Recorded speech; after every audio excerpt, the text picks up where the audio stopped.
ากินตามลุ่มน้ำอเมซอนพี่น้องเอ้ยหากินตามธรรมศาสตร์หากป่านี่โมเมนป่าธรรมศาสตร์ป่าคำมาปล่อยนี่พอได้อยู่ได้กินพอได้แก้มพอได้แก้มเราแก้มเรา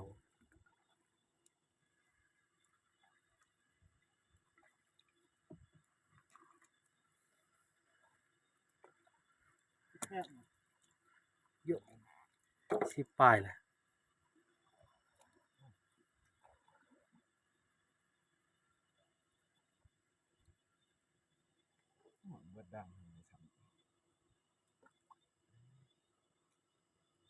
เสือม่วงเธอนี่พอดีน้ำมันขาดลายมันหลีก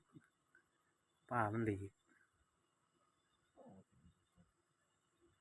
มิดไปเรื่อยๆ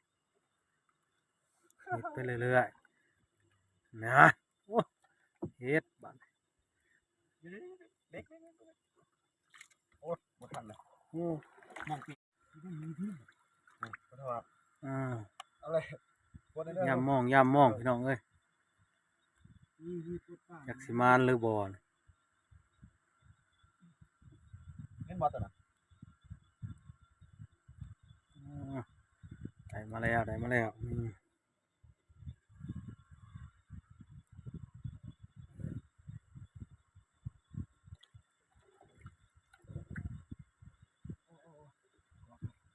หากินตามธรรมศาสตร์ว่าให้ดูดีซื้อๆหรอกอีแท้ๆว่ามีเงินซื้อลงคลิปมาหากินตามธรรมศาสตร์สิว่าบ่มีเงินซื้อก็บ่คือโธ่มาอีกแล้วได้4 แต้มแล้วมอสิได้เก้เลย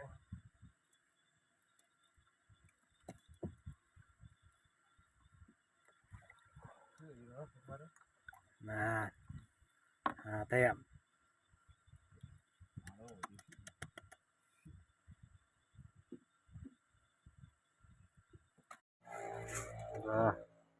หลังจากมาจะยามโมงเจ้าแล่น1ข่อยแล่น2นะบัดนี้นะ นี่แต่ปลานิลอ่อยต่อย